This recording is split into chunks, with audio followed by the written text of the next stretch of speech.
매일매일 수상한 매일 함 털어놓기 힘든 궁금증 음지의 기묘한 사연들이 도착하는 이곳은 수상한 매일함. 저는 손사배 김PD입니다. 오프닝 노래 따라 부르는 거 다 알고 있어요, 여러분 속으로. 아, 저거 왜 이렇게 길어? 스킵한 거 아니야? 자, 한나님 모십니다. 네, 반갑습니다, 여러분. 네, 별일 없습니다. 아무 일도 없습니다. 네.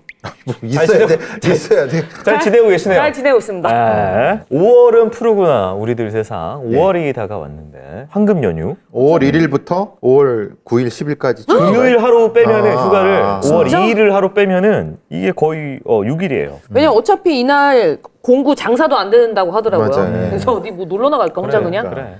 가족들이 또 많은 고민의 제공자이기도 해요. 저희 가족들도 많이 오는데 또 여러 가지 가족들 사연들도 저희 크라임의 팟빵닷컴으로 보내주시면 감사하겠고요. 자, 오늘은 어떤 분들께서 사연을 보냈는지 한번 메일 한번 열어보도록 하겠습니다.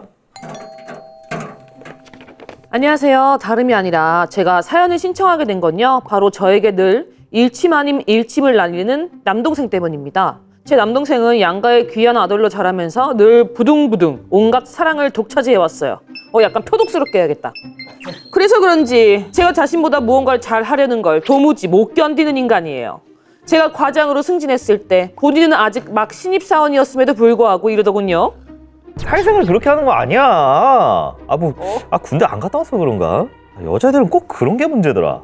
또 그는 아들이라는 이유로 부모님에게 집을 선물처럼 받았음에도 저나 엄마가 여자가 결혼하면 힘든 점에 대해 얘기하면 불같이 화를 내며 아니, 남자들은 안 힘든 줄 알아? 남자들은 집회 가야 되잖아. 누가 보면 자수성가한 줄 알겠다 이 새끼야. 저는 지지 않고 맞받아치고는 싶지만 어머니까지도 아이고 우리 착한 아들 이라며 싸고 도니까 제가 할 수 있는 게 아무것도 없더군요. 저는 어려서부터 사주팔자에 부모 유산은 못 받는 팔자라는 얘기를 들으며 자랐고 그래서인지 일찍 독립을 했고요. 최근에는 외국인과 결혼해 아예 이민을 오게 되었습니다. 그 뒤로 어머니가 사는 모습을 자주 보여달라고 하셔서 가족 단톡방에 신혼여행 사진과 일상생활 사진을 꾸준히 올리기 시작했어요. 그런데 그때부터 남동생의 악플이 시작됐습니다. 남편과 신혼여행지에서 개찜을 먹고 있는 사진을 올렸더니 개 몸통이 없이 다리만 나온 걸 보고는 야, 외국인들 몸통 안 먹는다는데 진짜네? 진짜 야만적이다. 남편이 고기를 구워주고 제 곁에 샐러드를 차려둔 사진에는 남편이 고기 굽는 동안 샐러드 달랑했어? 아주 그냥 놀고 먹네. 매형 진짜 불쌍하다. 저한테 뭐라고 하는 건 참을 수 있어요. 그런데 남편까지 들먹이면서 야만적이다라는 말을 하는데 정말 화가 나서 그 단톡방에서 나와버렸습니다. 그 뒤로 몇 달째 남동생과는 말도 섞지 않고 지내고 있어요. 어머니는 이런 저를 보며 네 동생은 너라면 목숨도 봐 착한 아이인데 그냥 장난친 거지. 악의는 없어. 그놈의 무슨 악이야 뭐야 악이. 전 평생 예민하다라는 프레임을 뒤집어 쓴 채 살아왔기 때문에 정말로 제가 예민한 건지는 모르겠습니다. 정말 이게 진짜 악의 없는 모든 형제들이 주고받는 장난의 수준인가요? 아니면 남동생에게 어떤 문제가 있는 건지, 왜 그는 개딱지 않아가지고 꼭 저에게 일침을 놔야 하는지, 그래야 왜 적성이 풀리는 건지 그 심리가 너무 궁금합니다. 아유, 질투지 뭐 질투 아닙니까? 질투에다가 저거죠. 열등감이 열등감. 등신들이 그렇게 많이 하죠. 왜냐하면은 지는 못 났잖아요. 누나는 열심히 혼자서 독립해서 막 외국까지 이민 가서 좋은 남편 만나서 하는 게 남편 고기를 구워주고 그게 쉬운 일 아니에요. 맞아요. 네. 남매니까 세게 할 수도 있지만 뭐 이렇게 장난식으로 할 수 있지만은 어릴 때는 그럴 수도 있어요. 어릴 때 뭐 치고받고 싸울 수 있으니. 근데 뭐 야만적이다 이런 표현은 그거는 인종적인 모욕이에요. 절대 그런 얘기는 해서는 안 되는 거고. 오히려 이거야말로 인종차별 아닌가요? 그럴 수 있죠. 그쵸? 아니, 이거 저희 예를 들면 제가 형수님 폐륜이거든요. 단톡방에서. 그렇죠. 아니 그럼 나는 그럴 거야. 야, 형부한테 말 조심해. 당연히 이렇게, 그렇게 해야죠. 어. 근데 어머니도 있고 막 그러니까 네. 이제 꾹꾹 계속 참은 거지. 아니 야만적이다 올렸을 때 이 동생은 엄마 있는 거 몰라? 아빠 있는 거 다 알지. 걔는 그랬잖아. 난 같이 들어질 거야. 같이 쓰레기가 될 거라고. 계속 너무 그 부모님이 오냐오냐 감싸고 돌고 또 집도 계속 해주고 하니까 그것 때문에 복에 겨우 갖고 그러는 건데 네가 진짜 사회생활을 한번 해봐라. 아주 코피 터진다. 코피 터져. 지도 죽을 맛인가 봐. 그래서 그렇게 하나 봐. 그러니까 제일 만만한 누나한테 누나한테 그러는 건데 못된 거고 버르장머리 없는 거고 누가 그걸 이제 혼내줄 수 있는 사람이 있어야 되는데 초등학교 남학생 동생들이 남동생들이 이렇게 하는 행동을 수정을 안 해줬어요. 어른이 될 때까지. 어른이 될 네. 때까지 해버리니까 그걸 보는 자기 부인이 될 사람은 뭐라고 생각할까요? 내가 봤을 때 장가 못 갈 것 같아. 그러니까요. 이 정도면은 아주 진절이 치지 않겠어요? 남자는 이게 그렇죠. 그리고 이게 좀 많은 그 좀 섬세하신 분들이 늘 부딪히는 삶의 고민 중에 하나가 예민하다. 너 왜 이렇게 예민해? 네가 예민해서 그래라고 특히 부모님들이 많이 그렇죠. 얘기를 하거든요. 예. 그렇죠. 분명히 그런 얘기를 하는데 예민한 건 예민할 수 있지만 격식을 차리고 예의를 차릴 때는 예의를 차려야죠. 할 말 있고 못할 말이 있는 거지. 네. 근데 갑자기 제가 이 얘기를 하니까 네. 저희 언니한테 했던 못된 행동이 갑자기 생각이 나요. 그렇죠. 언니 우리 성당 가면은 이게 영성체 밭들라고 그렇죠. 이제 줄 서가지고 있죠. 하나님의 모험 이러면서 이제 나눠주거든요. 네. 근데 언니가 사람들 시선을 굉장히 의식한 사람이었어요. 네. 그래서 언니를 너무 골탕 먹이고 싶은 거예요. 그래서 거기서 제가 똥집을 했어요. 몇 살 때? 초등학교 5, 6학년 때. 그러니까 그때는 상관없죠. 언니 중학교 때. 그래서 그 언니가 진짜 사춘기인데 언니? 울고 불고. 네. 근데 저는 그 모습을 보고 희열을 느꼈어. 그건 자매나 남매나 늘 형제는 더 심하죠. 네, 아무튼 그 생각이 갑자기 네. 나네요. 아니 그거는 어렸을 때는 그럴 수 있죠. 치고받고 싸우고 그런 거야. 성인에서까지 아직 안 그런 되죠. 감수성이 그쵸. 유지되면은 처리 안 된 거예요. 맞아, 네. 맞아. 근데 보면은 누나한테 맞고 자란 애들이 네. 되게 착하게 잘 자라서 자기 여자한테도 잘하더라고요. 진짜예요 이거? 아니 진짜 대부분 좀 그렇던데요. 그래요? 그러니까 여자 무서운 줄 알아요. 누나들한테 많이 혼나고 자란 애들은. 네. 근데 오냐오냐 큰 아들 같은 경우에는 약간 좀 네, 무슨 어떤 느낌인지는 알겠네요.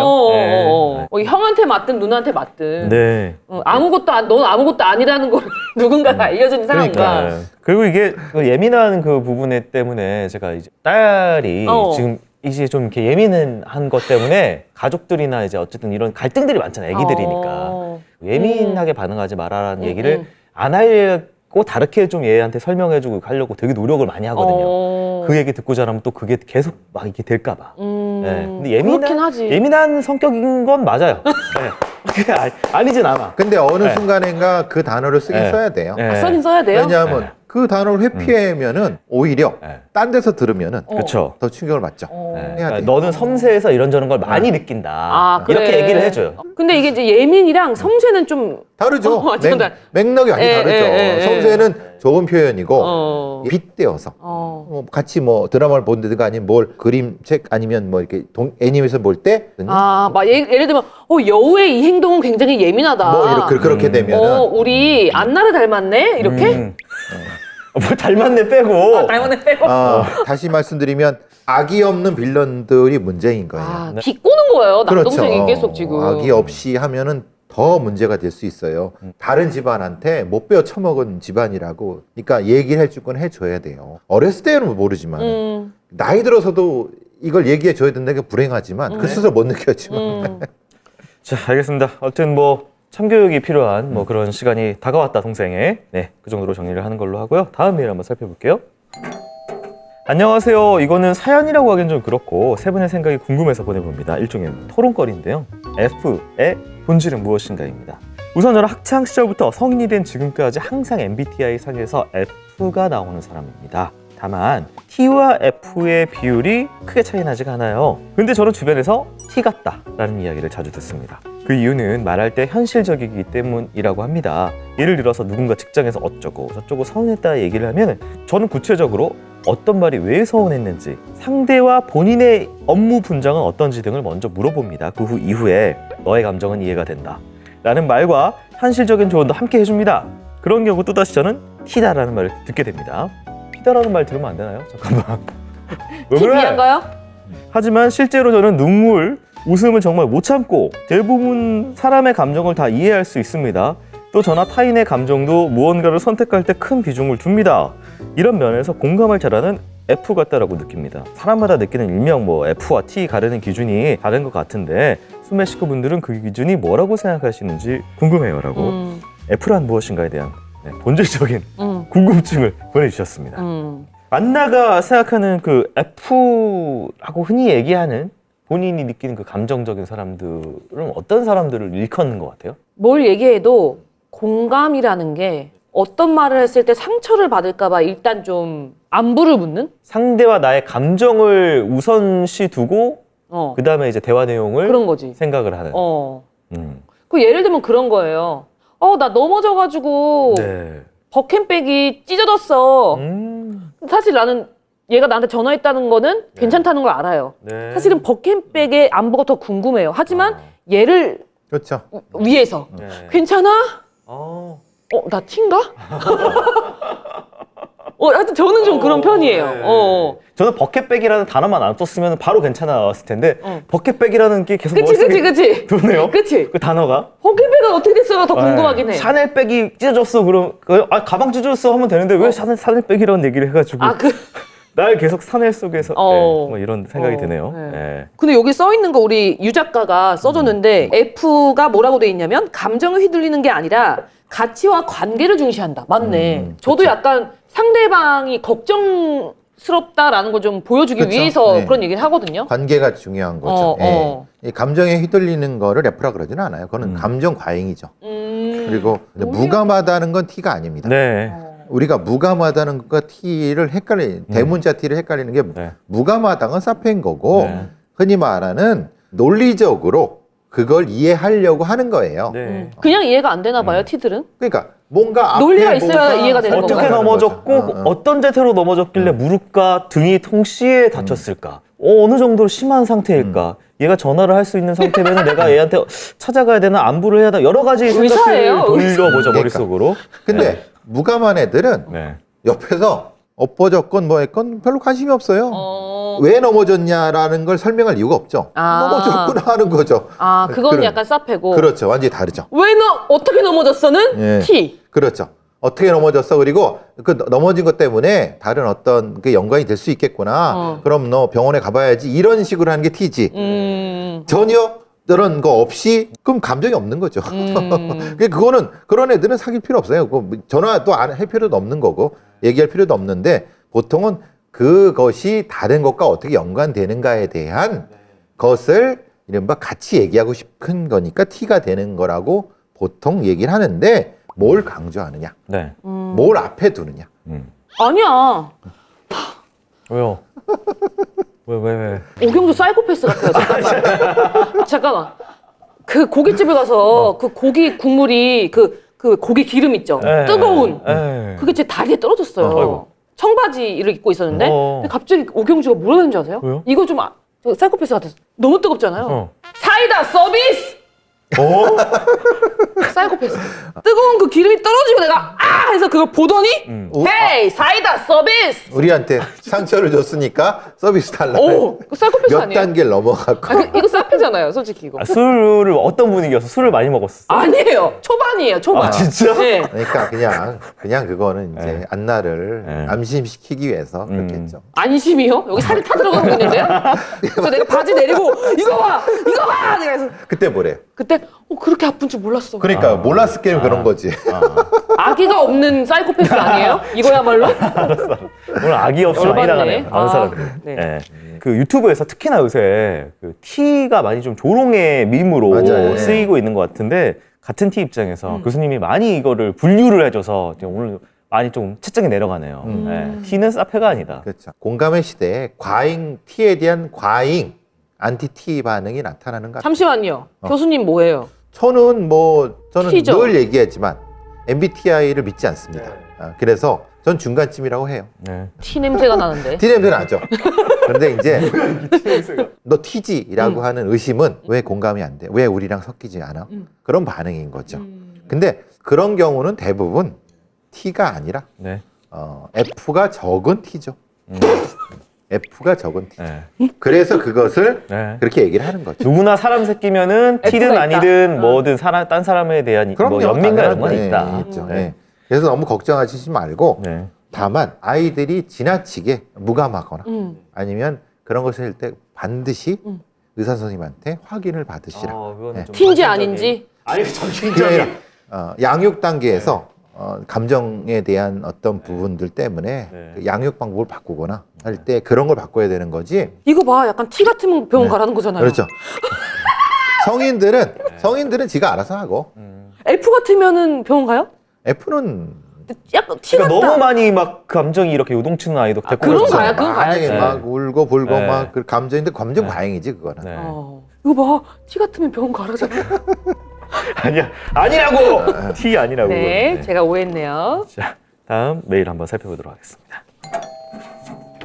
안녕하세요. 저는 현재 스토킹 피해로 경찰에 고소를 진행 중인 30대 여성입니다. 가해자는 제가 4개월 전 저와 19일간 짧게 교제했던 사람입니다. 그는 이별 후 4개월이 지난 지금까지 집요하게 저를 쫓고 있어요. 길에서 우연히 말을 걸어와 시작된 만남이었고 상대가 그나마 신분이 명확하다는 생각에 조심스레 관계를 시작했지만 몇 가지 불안한 징후들로 인해서 19일 만에 관계를 정리하게 되었습니다. 근데 이별 후에도 그는 멈추지 않았습니다. 점점 방식은 집요해졌고요. 영상통화를 걸기 시작하면서부터는 실수로 받게 되면 내 위치나 집 내부가 노출될 수 있겠다는 공포감이 극심해졌습니다. 결국 저는 경찰서에 고소장을 제출했고요. 스마트워치 긴급 보호 조치도 받았습니다. 하지만 그 이후에도 그는 일방적인 메시지를 보냈고 제가 그만 연락하라고 처음으로 명확히 대응을 하자 곧이어 메시지를 폭주하기 시작했습니다. 저는 심각한 위협을 느꼈고요. 다음날 일부러 길을 우회했으나 정말로 그 시간에 맞춰서 수십 번의 보이스톡이 또 다시 걸려왔습니다. 이 사람은 제 습관, 사용하는 버스 노선, 회사 위치까지 파악하고 있었고 과거에도 한 번 회사 앞 버스 정류장에서 갑자기 나타난 적이 있었습니다. 최근에는요, 이미 차단한 번호로 전화가 걸려오기 시작했는데 통신사를 통해 확인해본 결과 이는 번호를 위조해 전화를 거는 방식으로 단순한 집착이 아닌 계획범죄라는 판단이 섰습니다. 저는 지금 불안장애와 수면장애로 정신과 치료를 받고 있으며 모든 증거를 모으는 중입니다. 근데 문득 이런 의문이 들었습니다. 이 사람은 정말 자신이 고소당할 수 있다는 걸 모르는 걸까? 혹시 고소장을 받는 순간 자신이 통제력을 잃었다는 분노 때문에 더 위험해지는 건 아닐까? 지금도 내 반응 하나하나를 실시간으로 관찰하고 있는 이 사람이 만약 직접 마주치게 된다면 난 어떻게 반응해야 될까? 그리고 마지막으로 왜 그는 본인이 차단당했다는 걸 알면서도 투밍으로까지 접근했을까요? 나는 네가 아무리 막아도 들어갈 수 있다! 라는 식의 경고일까요? 우월감일까요? 아니면 공포감을 이용한 통제일까요? 여러분의 조언을 기다립니다. 네, 저희가 그래서 좀 방송 나가면 시간이 걸리니까 빨리 대응할 수 있도록 메일을 빨리 사전에 드렸었어요. 네. 어떻게 만났는가? 스토킹은요, 신원이 확실한 놈들이 하는 거예요. 오, 그래요? 우리가 신원이 불확실한 놈들은 스토킹이 아니라 다른 범죄를 하죠. 오. 그러니까 이게 많은 분들이 착각을 하는 거예요. 직업이 확실한데 스토킹 하겠어? 아니에요. 공무원도 스토킹하고 경찰 애들도 스토킹하고 다 합니다. 지금 여러 가지 수법들이 몇 가지가 추가로 나온 게 있어요. 예를 들면 지금 뭐 보이스톡으로 한 게 뭐 괜히 뭐 그걸 이용하고 싶어서 한 게 아니라 내 전화로 걸면 안 받으니까 통화가 안 되니까 차단돼서 막 계정을 만들어서 새로운 계정을 계정을 만들어서? 거는 거야. 아. 그 딱 지나가는 그 시간에 맞춰가지고 그 길을 얼마나 소름 돋으시겠어요, 이 피해자분께서는. 오. 네. 스토킹을 하는 거죠. 그래서 이분은 이제 스토킹에 대한 여러 가지 법적 절차라든가 경찰에 신고도 했고 스마트워치도 받았고 이런 방식 스토킹이 시작되면은 어느 선까지는 갑니다. 어느 선까지 간다는 것은 이런 거죠. 아까 말씀하신 것처럼 톡도 보내고 또 차단되면 다른 것도 하고. 근데 그 다음 단계인 직접 찾아오거나 뭐라 해야 회사를 알거나 뭐 이럴 때 그런 거는 한 단계 넘어선 거죠. 그러니까 사이버 공간을 넘어서 오프라인 공간까지 갔으니까 보통의 경우는 거기서 경찰 신고를 하고 그러면 대략적으로 그 부분에 있어서는 이제 멈추는 경우가 많이 있고요. 근데 명확히 해야 됩니다. 법적 처리를 할 거고 너도 처벌받을 수 있다는 거 명확히 하고 또 명확히 거부 의사를 2번, 3번 정도는 하고 그 다음에 경찰에 신고했다는 걸 알려주고 그러면은 100에 한 80 정도는 어느 정도까지는 이제 그것이 그치게 되는데 네, 근데 많은 여성분들께서 걱정하는 게 내가 얘를 신고하거나 법적 조치를 들어갔다는 걸 상대가 알았을 경우 일명 막 돌아버려서 그렇죠. 이상 행동을 할까 봐. 왜냐하면 이 TV나 이런 거에 많이 나는 스토킹 사건을 보면 극단적인 경우가 많잖아요. 팍 해갖고 칼로 찌르거나 아니면 폭력적으로 쫓아와서 범죄를 한다든가 그런 것이 있는데 드물지만은 위험도 높죠. 어느 정도까지의 경찰의 도움과 또는 주변의 도움을 받아서 일정도 시간 동안은 조심을 해야 돼요. 그 시간이 제가 어디서나 방송에서 말씀드린 1년 반은 걸린다. 그러니까 몇 달 안에 해결되지 않는다. 이런 스토커들의 감정적인 형태의 그 여지는 짧으면은 뭐 6개월 가는 경우 있지만은 길 경우는 1년 6개월. 가능하면은 스마트워치 그리고 대로 경찰이 보호받을 수 있는 것으로 이동하고 아주 최악의 경우는 뭐 보디가드의 도움을 받기도 하고 아니면 주변에 이렇게 도움을 받으면서 최소한 몇 달간은 네. 조심하셔야 돼요. 일관성을 잊지 마세요. 보통의 문제는 이 피해자분들이 일관성을 잊는 거예요. 그래서 무서워서 예, 받거나 이러면 거봐 내가 이러니까 좋아하는데 반응하는 거죠. 이렇게 되는 거예요. 너무 싫다. 예, 반응하는 겁니다. 네. 저번에 일관- 좋다고 했잖아 막 그렇죠. 이렇게 되는 거예요. 일관성을 유지하는 거죠. 그럼 뭘 노리고 이랬을까? 뭐에 대한 취약점이 있을까라는 건 스스로 한번 생각해 보시는 거죠. 아, 그러면 거기에 대한 방어를 스스로 할 수 있게끔 제가 그걸 보내드린 것도 네, 네. 네. 그러니까 이게 시대가 흐르면은 이게 최근에 제가 오늘 엊그제 기사를 봤거든요. 초등학교인데 졸업 앨범을 안 만들기로 결정을 했다는 거예요. 왜냐면 개인정보가 변조가 돼서 AI로 재가공을 하거나 이런 게 제일 많은 것도 10대들이고 그럼요. 예. 그리고 이게 이용당한다고 해서 합의하에 초등학교 졸업 앨범을 안 만들기로 했대요. 네. 그러니까 이런 시대가 됐구나. 그렇죠. 우리 옛날에 네. 그 뒷장에 전화번호 다 나와 그럼요. 있고 네, 다 있었지 주소랑 전화번호. 좋아하는 애한테 전화해가지고 네, 막 누구 있어요? 뭐 안녕하세요 막 이렇게 해가지고 뭐 네, 이건 사라진 거죠 이제. 웬일이야. 어떻게 보면 미련했을 수도 있어요. 거기 네. 주소까지 다 다 다 나와 있었습니다. 있었어요. 예. 사진 예. 다 편지 쓰고 맞아요. 막 그랬는데 여러 가지 네. 개인정보 이렇게 이용하는 경우 그런 미련한 짓을 했죠. 주민번호를 어. 기사에 기재를 했던 시절이 있었어요. 맞아요. 네. 그 정도였으니까 네. 우리가 무지했구나. 네, 그죠. 와 그런 게 졸업 없거든요. 앨범이 없어지다니. 하여튼 시대는 계속 바뀌고 옛날에 우리 추억이지만 거기에 뭐? 맞는 모랄이 또 생기는 거니까. 계속 뭐 바뀌는 네, 그런 시대를 저희는 살아가고 있게 되고요. 203화에서 중소기업 본부장의 은밀한 해결 후기입니다. 네. 당시 사연 내용 짧게 말씀드리면요. 친구가 나는 뭐 그런데 안 들어서 모르는데 친구가 이제 그런데 중소기업 다니는데 납품 실수를 한 거를 본부장이 위에 얘기를 안 하고 자기 선에서 사비로 뭐 알아서 해결하려고 하는 건데 친구도 거기에 뭐 얽히고 설키게 돼서 이게 나중에 문제되는 거 아니냐. 그런 친구가 이해가 안 된다. 야, 그거 다 보고 체계해서 해야지라고 했던 사연자의 피드백 메일입니다. 안녕하세요. 저는 203화 중소기업 본부장의 은밀한 해결 사연을 보냈던 사연자입니다. 방송 보고 나니까 제가 너무 친구의 입장을 이해해주지 못한 것 같아서 미안해집니다. 저보다도 진행자 세 분이 친구에게 더 공감해 주셨어요. 제가 중소기업 경험이 없어서 제 좁은 시야에서는 그 본부장이 너무 이상했어요. 사장에게 보고도 하지 않고 조용히 자기 손에서 해결하는 것이 말도 안 된다고 생각했고 그전에도 이런 식으로 일을 했나? 혹시 뭐 또 구린 거 있어서 발각될까봐 자기 돈으로 해결하는 거 아니야? 하는 생각 들었었거든요. 제가 사연을 보낸 것이 몇 개월 전이라서 지금은 해당 사건이 다른 국면을 맞았습니다. 결국 그 본부장이 막으려고 했던 일이 잘 해결되지가 않았습니다.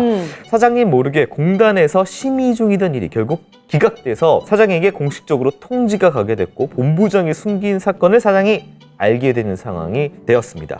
본부장은 그 하루 전에 미안하다는 내용의 장문의 메시지를 남기고 사라졌고 연락 두절로 인해 무단 퇴사로 처리됐습니다. 어머. 회사 매출에 큰 영향을 주는 사건이라 현재도 전 직원이 해당 사건 해결과 행정 처리를 진행하고 있다고 합니다. 친구 역시 해당 사건으로 업무가 많고 복잡해졌지만 다행히 사장의 질책이나 책임 추궁이 없어서 회사를 잘 다니고 있습니다. 저는 지금도 그 사건 생각하면은 사장님이 본부장 고소해야 하는 거 아니야라는 생각이 들어요. 직장 생활이라는 것이 회사마다의 환경과 생태계가 다르고 모두가 힘들게 회사를 다니고 있는데 제가 너무 사건으로만 받아들이고 원리 원칙만 가지고 생각했나 봐요. 친구 너무 타박하지 말라는 베로이님의 말씀 너무 와닿습니다. 몰랐던 부분 알게 해주시고 공감과 응원해주신 세 분 감사합니다. 유튜브도 구독해줬습니다. 감사합니다. 이 방송은 없어지지 않게 해주세요. 감사합니다. 이렇게 사실 사연이었습니다. 중소기업 얼마 전에 그런 뉴스를 봤는데 그 중소기업에 네. 어떤 영업사원 한 놈이 납품 실적을 조작을 한 거예요. 근데 그게 딱 가짜예요. 그러니까 실적을 올리니까 회사에선 직급을 올려주고 그런데 납품 길이 돌아오잖아요. 근데 네. 이제 하청기업한테 그걸 만들게 만들잖아요. 네. 발주한데 줘야 되는데 이건 가짜야. 네. 그러니까 창고에는 이게 18사였고 10억 원짜리의 물품이 있는데 이게 가짜야. 물품이 있는데 최종 없어. 지급자가 없어요. 없어. 네. 이놈이 도망가 버렸네. 아, 그리고 나니까 이 회사의 사장은 날벼락이에요. 10억짜리가 지금 네. 그런데 더 웃긴 거는 이런 거예요. 경찰 수사를 해도 이놈이 배짱이야. 맘대로 해. 구속도 안 돼요, 이런 거에. 그냥 열심히 하려고 했다가 실수했다라고 하는데 사실은 사기죠. 그럼 우리가 생각하는 대기업은 발주 이런 것이 이 시스템화됐어요. 중소기업은 그걸 다 혼자 해요. 그러니까 얘가 한다는 걸 믿고 하니까 10억, 20억이 그냥 빵꾸 확 나는 거예요. 네. 그러니까 제가 다시 중소기업이라는 데가 이런 경우가 생겨요. 그 다음이 어떻게 되냐? 이런 식이에요. 그냥 도망가요. 도망가. 우리 사연자가 님이 꼭 알아주셔야 되는 건 우리 중소기업이 워낙 어렵기도 한데 이런 놈들도 와서 사기치고 그런 본부장을 보는 친구를 너무 욕하지 마시라고. 네, 중소기업 현실은 그래요. 알겠습니다. 중소기업. 파이팅. 자, 저로 밑으로 나가고 있는 주소죠. 크라임의 팟빵닷컴으로 해가지고 여러분들의 메일 보내주시면은 저희가 사연을 또 이렇게 다뤄보도록 하겠습니다. 그리고 이제 빨리 가야죠. 1만 넘었으니까 이제 빨리 쭉쭉 가야죠. 힘 좀 내자.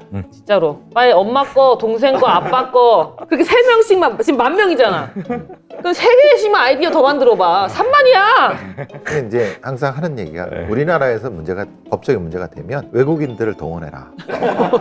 외국에 드는 사람 많지 않냐. 말리진 않아. 그러니까 외국인은 우리 뭐 상관없어. 이거 거기 그렇게 하면 돼. 우리 네. 한국인은 이제 법적인 문제가 생기면 읍소해 봅니다. 네, 저희는 그리고 더 따뜻해진 5월 중순 때 다시 돌아오도록 하겠습니다. 다음 주에 봬요. 안녕.